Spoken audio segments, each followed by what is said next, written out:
Hi everyone, welcome to the second session on simple harmonic motion. While the first session that we looked at last time was very wordy, very descriptive, this one is a lot more mathsy. So there's quite a bit of maths with this one. The maths that was in the previous session was there for illustrative and descriptive purposes really, but the maths we're going to do today is going to be very much what you're going to have to work with problem solving style questions. You can see from both the title and the animation as well that what we're going to do here is form a link between the circular motion that we looked at earlier in the topic with the simple harmonic motion we've introduced.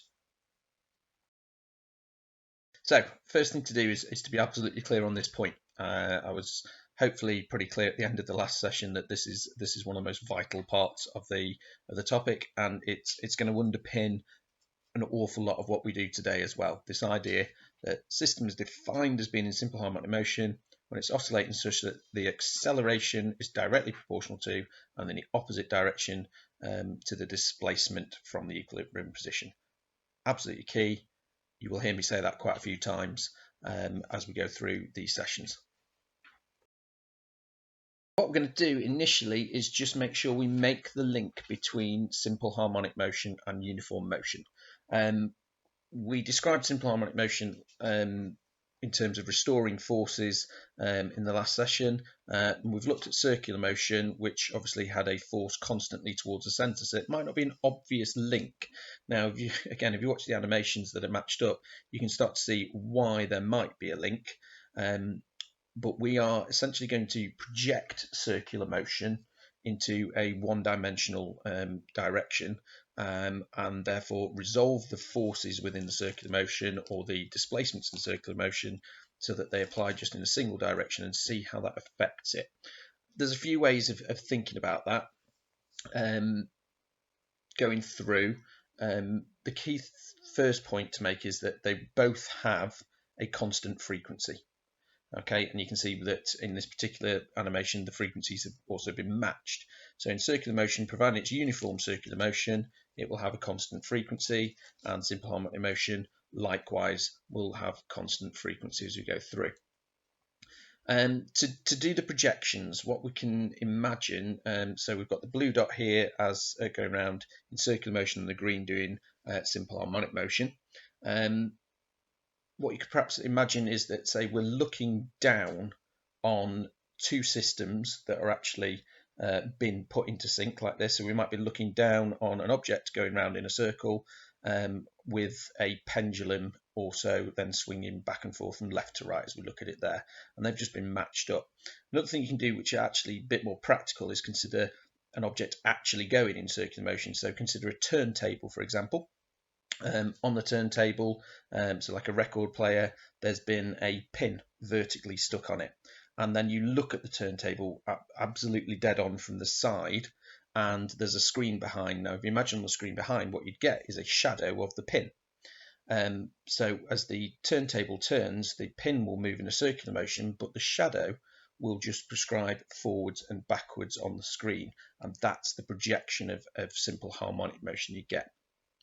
Okay, the reason we do this, okay, you can do the maths for simple harmonic motion purely from simple harmonic motion. It's really difficult. It's much easier to make the link with circular motion, which is an important link anyway, and do the maths from that point. It makes it a lot more straightforward. So, why they're similar? Both periodic, both have constant frequency and therefore time period. For circular motion, we've got that the acceleration was omega squared r. For simple harmonic motion, we've got the acceleration directly proportional to, but in the opposite direction to the displacement. And actually, there's a clear similarity between those two mathematical statements there. Okay, r and x are both in the dimensions of length acceleration. So the acceleration is directly proportional to the radius of a circle. The acceleration is directly proportional in the opposite direction to the displacement in simple harmonic motion. These are similar formats, and in fact, they're going to get even more similar as we move on from this. So what we're going to do is have a little look at or consider an object moving in a circle and break this down. And we're going to have the object starting at position A. That's where the cycle is going to start. The reason I've started at A is because obviously the equilibrium position is going to be, for the simple harmonic motion, is going to be the center of the circle, as you saw on the animation just. So we're going to start at A, which essentially puts it at a maximum displacement, because to start simple harmonic motion, you have to be at an amplitude. Okay, so that's going to put it a maximum horizontal displacement from that point. And what we're going to do is move the object through position B, and in that direction through to C. Okay, so that's going to be the direction the circular motion is taking. The projection for the simple harmonic motion, therefore, it goes through this position, which we'll call B primed. Okay, you can see it's directly below B. Okay, but it's just moving in a single one-dimensional direction. And then it moves through to its equilibrium position being C primed. And then you can imagine that as it carries on around the circle, carries on in the anti-clockwise direction around the circle, then the simple harmonic motion projection would go through the center of the circle, and then it would come back, and then it would go forward. I'm not going to put too much on the diagram because it'll get far too busy to look at. Okay, so if we consider point B, it's good to consider a point that's got an angle in it. Consider what's going on at point B. Well, point B is a radius of the circle away from the center at an angle of theta. Okay, which means that horizontally the displacement of the in the linear direction, so the horizontal displacement from the equilibrium position is x there. So that's the distance between C primed and B primed. And that is simply given by x equals r cos theta. So a little bit of simple trigonometry gives us that the displacement, the horizontal displacement of the particle is x equals r cos theta. And we're not going to worry about the vertical displacement because we're only looking at the in one dimension here. And what we can do is say, right, well, because the radius of the circle is equal to the amplitude of the oscillation, okay, we can replace r with a, and we're also going to replace theta, the angle, with omega t. Okay, so obviously we met omega quite extensively when we were looking at circular motion. We were calling it angular speed. Okay, same symbol, okay, same dimensional properties. Through simple harmonic motion, though, we will call it angular frequency rather than angular speed. Angular speed literally implies that an angle is being swept out, as it is in circular motion. Angular frequency implies something ever so slightly different. It implies that rather than actually moving through an actual angle, we're looking at a different point in the cycle, much like you did when you looked at phases in waves earlier on.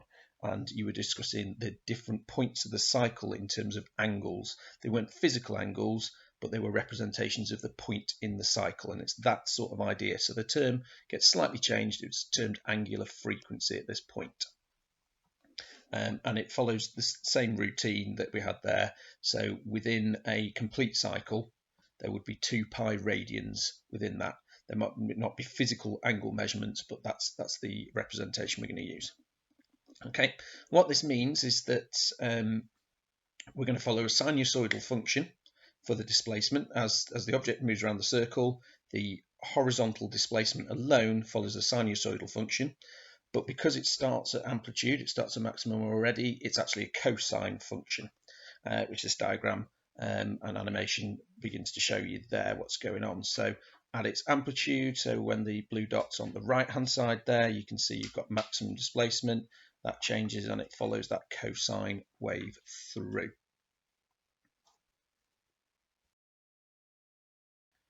Okay, so starting to build a little bit of the maths into this now. So we've linked circular motion with simple harmonic motion. Okay, just looking at one dimension of the circular motion, it makes it simple harmonic. I'm going to go back to the pendulum a little bit now. It's perhaps easy to think of just a pure simple harmonic motion system for this. As we've just seen, x is equal to a cos omega t. So the amplitude multiplied by the cos of the angular frequency multiplied by time, and that gives us the displacement in terms of time. So as time goes on, we've got an expression for the displacement, and it gives us the graph that's shown on the left. So we start off at a maximum displacement. We've always got to start off at the amplitude. So we start there, And as we go through a cycle, it moves to its equilibrium position after a quarter of a cycle. It goes to the amplitude, but in the negative sense, after half a cycle, back to equilibrium after 3/4 of the cycle. Then after a full cycle, it's back at its starting point at amplitude. Okay, so that's relatively straightforward, and you can see the shape of the graph is a cos graph as well. Okay, now if we have a think of this in terms of velocity, okay, if we take the right as positive, so when it's at amplitude to the right, okay, what it's going to be doing there is it's going to be stationary, because at that point it's changing direction. So at that point the velocity is actually 0. So at its amplitude the velocity is 0. It's then accelerating to the left. So the velocity then increases, but it's to the left. So by the time it reaches equilibrium, okay, so at the equilibrium position, so when x is 0, velocity is now at its maximum, but it's negative because it's moving to the left. And then it moves off to an amplitude on the left-hand side, and the velocity drops to 0 again, and then comes back to equilibrium where the velocity is now to the right. And we get a cyclic change in the velocity as well.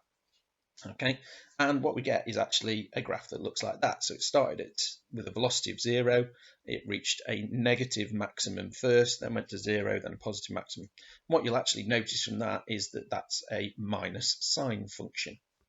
Okay, and we get this expression. Now those who are mathematically inclined will realize that actually all we've done there is differentiated the displacement function with respect to time, because velocity is the rate of change of displacement. So differentiating that with respect to time, differentiating the cos function gives you a minus sine function. If you don't do maths, don't worry about it, because you can logically think it through. The maths though, the term there, okay, there is an extra omega in the equation. Okay, that comes out of the differentiation. I'm not going to go into details as to why that's the case, because that's A-level maths or on A-level physics, but just accept it's there. The equation itself, the velocity equation, isn't part of the exam, but it's important that we use this for later steps to see where some other equations come from. Okay, the top equation, the displacement one, absolutely you do need to be able to use. The acceleration, actually that's a lot easier to think about, because we've already said, well, acceleration is directly proportional to, but in the opposite direction to the displacement. So essentially whatever the displacement's doing, the acceleration's doing exactly the opposite. So the displacement is maximum and positive, the acceleration is maximum but negative, and actually you just get a complete inversion of the displacement graph, which looks like that. Okay, you might notice, those mathematically inclined, that makes it a minus cos graph. Okay, and again, those who mathematically inclined will realize, well, acceleration is rate of change of velocity, so differentiating the velocity function will give you the acceleration function, which gives that function there. So acceleration is minus omega squared a cos omega t. Again, there's a multiplying factor, the omega, that comes through there, but the key feature here, don't need to worry about that, but the key feature is how similar those two equations are. That become quite useful in a moment. So really simple relationships between the three: cos to minus sine to minus cos. Now this derivation that we're going to have a look at now is pretty lengthy, looks a little bit ugly, there's a lot on it, and the key thing is it's an extension. You will not be asked to do this derivation in the exam. However, just to give you the equation, it's a bit of a strange equation to look at, would be doing you a little bit of an injustice, just to say, here's this, go and use it. I'm going to show you where it comes from. If you're not comfortable with the level of maths here, then just make sure that you're comfortable using the equation at the end. What we're going to do is we're going to start by looking at, the whole purpose of doing this before we carry on is to say, right, that we've got expressions for displacement, velocity and acceleration in terms of time, but what's the relationship between each of those? So what's the relationship between velocity and displacement, and we'll have a look at acceleration and displacement in a second as well. Now to do that, we've got to look at what equation we've got for displacement to start with, so that's a cos omega t, and what I've done, I've rearranged it, so it's in terms of cos omega t being x over a, and then I've squared it. Now I know why I've squared it, you'll see why I've done that in a second. And then I'm going to do exactly the same with the velocity terms. Okay, so we've got v equals minus omega a sine omega t, which rearranges, as you can see, and then we square it again, so we get sine squared omega t equals v squared over omega squared a squared. Okay, like I said, it's going to look pretty messy, this one. But the reason we've done the squaring is because there is a trigonometrical identity, again, that will favour the A-level mathematicians, where sine squared of an angle, in this case omega t, plus cos squared of any of the same angle equals 1. So that's just a really straightforward trigonometrical identity. And we can use that because if you look at our two equations on the right-hand side, we've got cos omega t squared and sine omega t squared. And what we're going to do is get rid of all the causes, all the sines, because they're going to make life more difficult. We also get rid of the time, because we're trying to find relationships not in terms of time now. So we're going to substitute in what's on the right-hand side of those equations, okay, into this one. And we're left with x squared over a squared, so displacement squared over the amplitude squared, plus velocity squared over angular frequency squared multiplied by amplitude squared equals 1. It's just a straight substitution. The rest of this is just algebra. It's just a bit of tidying up. First thing to do, multiply through by the amplitude squared. Next step, subtract that x squared. Now what we've got is similar terms now on the right hand side. We've got terms about displacement, amplitude, the maximum displacement squared, minus the displacement at a point squared. Multiply it through by omega squared, and then take a square root of the whole thing, and we're left with this. So velocity is plus or minus omega multiplied by the square root of a squared minus x squared. Okay, absolutely key that you're really careful with the order you do things with here. What this will tell us is the velocity at any point in a cycle. So if we know the displacement of an object at some point in the cycle, we can determine its velocity using this. Don't need to worry about where it is in the cycle in terms of time. We can just do it in terms of knowing physically where it is in terms of displacement. Okay, and so it is a complicated equation to use. It's got a complicated derivation. You need to know what's in the yellow box. You don't need to know how we got there. It's relatively straightforward once you've made that big leap at the start with the trigonometrical identity. It can simplify down if we're only considering what the maximum velocity is. Remember, the maximum velocity of the system occurs at equilibrium point. So at equilibrium, x is 0. So if x is 0, then everything in the square root part simplifies down. We end up with a square root of a squared. The square root of a squared is simply a. So that simply gives us that at equilibrium, the maximum velocity, that's where we get maximum velocity, and that's equal to omega a. Okay, plus or minus, depending on which direction it's going at the time. So the angular frequency multiplied by the amplitude gives us maximum velocity. Acceleration, this is an awful lot easier, okay? Those are our two equations that we had from the, in terms of time, so the trig functions, x is a cos omega t, a is minus omega squared, a cos omega t. This is a really straightforward substitution, much, much simpler. You could be asked to consider this in the exam.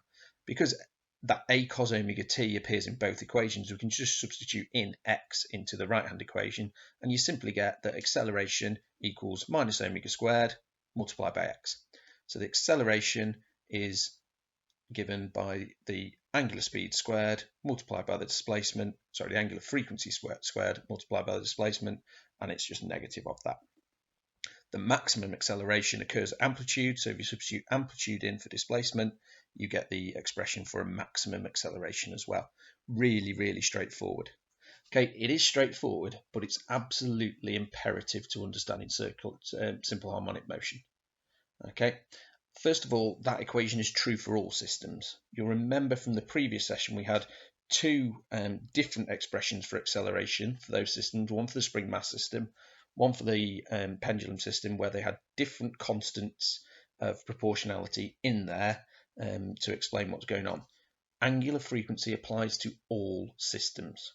So this would work for the pendulum, spring mass system, or any other simple harmonic motion based system that there is.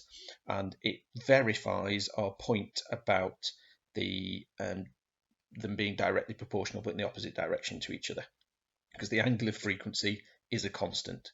So whereas earlier in the session we were saying, right, acceleration is directly proportional to, but in the opposite direction to the displacement, we've now got our constant of proportionality. It's minus omega squared. Or the constant is omega squared because the minus is what tells us in the opposite direction. So it's an absolutely key equation for simple harmonic motion systems. There's a lot of maths there. We've gone through quite a few details. We've got 3 equations that are on the formula sheet, but you need to be able to apply, and a couple of variations on those equations as well. So x, the displacement in terms of time, is a cos function. So it's the amplitude multiplied by cos omega t, the angular speed, times by the time. Okay. Velocity can then be expressed in terms of displacement, and the acceleration can also be expressed in terms of displacement, and that's the key one, remember, that defines a simple harmonic motion system. There's then simplifications of those equations to work out what the maximum velocity and the maximum acceleration is. And then at the bottom, it's important to remember that the angular frequency is given by 2 pi f, so it's related to the cyclic frequency by just multiplying by 2 pi, and the cyclic frequency is related to the time period just by doing frequency is 1 divided by time period. So you might not be given, the point being you might not be given the angular frequency in a question, you might be given the time period from which you can work out the frequency, from which you can work out the angular frequency, to then put that into your simple harmonic motion equations. But that's the core of the topic there, and simply from this point it's about practice. It's about analysing the systems.